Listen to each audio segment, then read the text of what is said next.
I was lucky enough to have managed to achieve a perfect 850 credit score in my early 30s. And these are the 5 things I did to help me get there. Number 1, and the most important thing, I managed my payment history very closely. And payment history accounts for 35% of your overall credit score. And what is payment history? It's as simple as making sure that you are making payments on time. However, it can include things like number of outstanding collections, any derogatory remarks in your public record, as well as time since your last late payment. What helps your payment history? Very simply, on-time payments. So then what hurts payment history? Missing payments. However, it's not just missing payments by a day or two. Believe it or not, that actually doesn't really hurt you. It only starts to hurt you once you're at the 30-day mark, 60-day mark, and 90-day mark. 90 days and beyond is kind of like a nuclear bomb. Don't get there. Tips for managing payment history. Number 1, set everything on auto pay. If you don't have cash in the bank, then you can't swipe it on credit. Too often people think that because they have a $5,000 credit limit, they can just go spend $5,000 while their bank account only shows $1,000. That $5,000 is borrowed money, and if you don't have it, you can't spend it. The second tip I have for you is even if you miss your payments by a day or two, because listen, I'm gonna be guilty. I've done that once or twice in the past while I'm traveling. You can always call the bank and ask them to waive the late fee, and there's not gonna be any negative mark on your credit report. Now, don't make a habit of it, but just know that a couple days here, honestly, anything within 30 days, not a big deal. And more often than not, you can just call and have them waive that fee. 2, I always make sure to have a low credit usage. And what is credit usage? Another term for it is credit utilization. And simply, it is how much available credit are you using? Credit usage as a factor accounts for 30% of your overall credit score.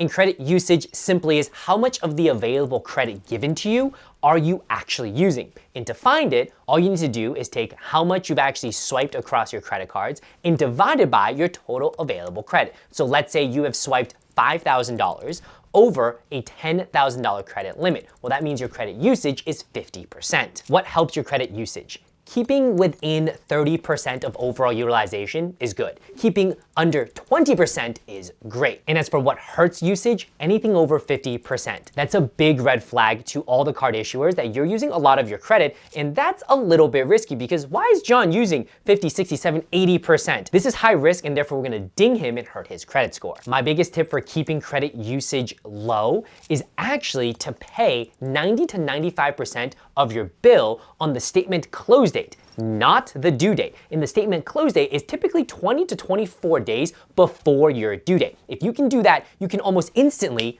boost your credit score by keeping your usage low. And if you're interested in more detail on exactly how to do that, I do have a video I'll link up here so you can check it out. Number 3, maintaining a good length of credit history. And your length of credit history accounts for 15% of your overall credit score.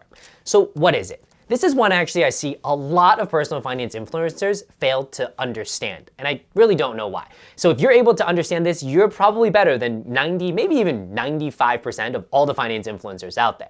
So length of credit history is comprised of 2 components. The first component is how old your oldest credit account is. The second component is the average age of all your accounts. What can help your length of credit history? The most important factor is really just having that oldest 1 or 2 accounts. What can hurt it? Well, in the same vein, if you close your oldest 1 or 2 accounts. Tips for helping your length of credit history. So everyone's favorite personal finance influencer loves to parrot this fact. I see it especially from folks who've never really talked about credit cards. And it's the fact that they tell you never, ever, ever close a credit card because you're gonna tank your credit score, right? It sounds intuitive, but the thing is, everybody parrots it, nobody checks it, no one ever actually Googles. So when I first heard this, I went ahead, I'm like, how does it actually hurt your credit history if you had opened 5 or 6 cards and you just closed card number 7? Turns out, it has nothing to do with your length of credit history because length of credit history only accounts for 15% of your overall score. What actually happens is there's an impact to your credit usage. And remember, credit usage, 30% of your overall credit score. So let me explain exactly what I mean by that. Let's say you had 2 credit cards and each credit card had a $5,000 credit limit. So overall, you had a $10,000 credit limit. And then let's say you bought something really expensive, like a camera lens. So you go ahead and you go and buy a camera lens. And this camera lens costs $3,000. So $3,000 divided by an overall credit limit of $10,000, that would mean your credit usage is 30%. Not bad.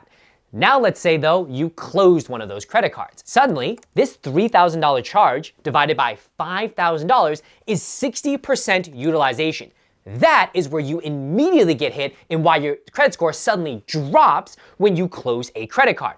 It very rarely has to do with the fact that, oh, I just closed a recent credit card. And so to keep a good average length of credit history, I always tell people, honestly, just keep your oldest 1 or 2 cards open. But then if you continue opening cards, that's totally fine if you continue closing them. Folks, I have opened well over 80 plus credit cards. My credit score has reached a perfect 850. I don't have 80 credit cards open. In fact, I think right now only 8 or 9 are open. And so the length of credit history one, that's the one that gets my goat the most because I know nobody's actually ever Googled it. They just think it sounds smart and intuitive, and so they just say it. Honestly, I guess that goes for a lot of the internet. Anyway, now you know. So as long as you have a couple cards and they have pretty high credit limits, it's okay to close cards as long as they're not your first 1 or 2. That's, I'll give to them. But your recent ones, it's totally fine. Number 4, the amount of new credit. And new credit can also be thought of as hard increase or hard pulls, and this accounts for just 10% of your overall credit score. And what it is when you apply for any sort of new credit product, they go ahead and pull your credit report and take a look at it. And so intuitively, banks are like, well, if you're always requesting for new credit, that seems risky, therefore we're dinging you. So what can help? Well, if you just don't apply for any new credit ever. What can hurt is going and applying for a bunch of different credit cards and auto loans. My tip though, folks, this is not one I worry about, simply due to the fact that hard inquiries fall off your credit report within 2 years. And so typically what happens is, I apply for maybe 2 or 3 cards within a couple months, my credit score dips by 15, 20 points, but then it just kind of bounces back up. Because yes, the very act of it signals, hey, this is a little risky, but then the bank is like, wait a minute, John's actually totally legit. He doesn't just go and apply for a bunch of credit, defaults on them, and runs. And so therefore, oh yeah, not a big deal. The score comes right back. The other tip I have for you though is if you are auto loan shopping and you go to the dealer and they're like, hey, let me run your credit, let me get you the best rates. Be careful with that because they will tend to run your credit a lot. And for some people, that could actually impact them for what rate they get. And so I always tell everyone, guys, it's 1000% free to freeze your credit report. So TransUnion, Equifax, Experian,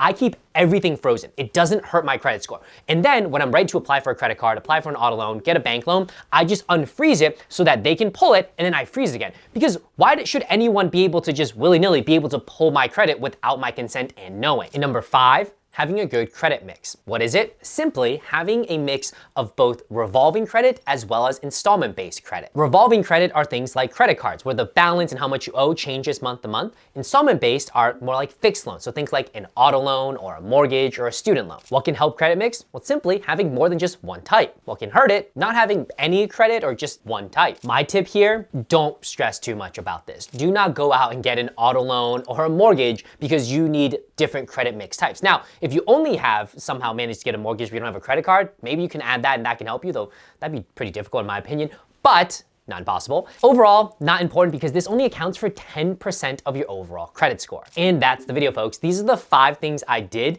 to be able to be lucky enough to claw my way to a perfect 850 credit score in my early 30s. Now, the point of the video isn't to say that everyone needs a perfect 850. In fact, you don't even need an 800. If you're in the 730 to 760 range, you're pretty much going to qualify for the best rates when it comes to auto as well as mortgage products, all right? This video is really just to show you, hey, if you want to juice and you want to get there, you can do it. I would say the biggest factor is gonna be how long you have been doing this, right? I mean, I started getting credit cards in 2012, and I managed to hit a perfect 850 in 2025. So it takes a very long time. This isn't gonna be an overnight, but hopefully I've armed you with the tools so that one day you might be able to do the same. And again, when it comes to fluctuations in credit scores, don't worry about them. 5, 10, 15 point drop, nothing I'm concerned about because it bounces right back. All right, folks, this has been the video. If you think I've missed anything, let me know in the comment section down below, and I'll catch you on the next one. Peace.